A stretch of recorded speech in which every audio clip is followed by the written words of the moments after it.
క్యాట్రిడ్జ్లో drum unit మీద మచ్చలు పడ్డప్పుడు ఎలా చేయాలో ఇప్పుడు ఒకసారి చూడండి. ఫస్ట్ ముందుగా ఈ క్యాట్రిడ్జ్ని బయటికి తీయండి. మీరు జాగ్రత్తగా పరిశీలిస్తే ఇదిగో ఇక్కడ ఉంటుందండి డ్రమ్ అనేది. దీన్ని కొంచెం వెడల్పుగా చూసుకోవాలి అనుకుంటే బ్యాక్ సైడ్ తిప్పండి. ఇదిగో ఇక్కడ కనిపిస్తుంది. మీకు వాతావరణంలో తేమ ఉన్న పేపర్ పెట్టి ప్రింట్ తీసినప్పుడు దాని మీద ఉండే టోనర్ అంతా ఇక్కడ అక్కడక్కడ మీకు గడ్డలు గట్టి ఉంటుంది.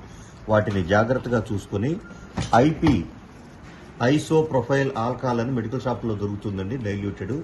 దాన్ని తెప్పించుకోండి. లైట్గా స్మూత్ సర్ఫేస్ ఉన్నటువంటి టిష్యూ పేపర్ కానీ బనీన్ క్లాత్ లాంటి వాటితోటి ఇక్కడ ఈ విధంగా పెట్టి ఎక్కడెక్కడైతే టోనర్ గడ్డగట్టి కనిపిస్తుందో వాటిని ఇలా రబ్ చేస్తూ ఆ టోనర్ పోయే వరకు జాగ్రత్తగా ఇచ్చేయండి. తడి ఉన్న వైపు మాత్రమే వాడండి. ఇలా ఎక్కడైతే ఉందో అక్కడ మాత్రమే చేయండి. మొత్తం కలిపి ఇలా రుద్దకండి పడేసి. జాగ్రత్తగా ఇలా అనండి. ఇది పోయిన తర్వాత తిరిగి ఇక్కడ డ్రమ్ గేర్ ఉంటుంది, దీన్ని ముందుకి ఇలా తిప్పండి. మళ్ళీ మీకు ఎక్కడైతే కనిపిస్తుందో ఇక్కడ పరిశీలనగా చూడండి. ఇదిగో ఇక్కడ ఉంది మచ్చ.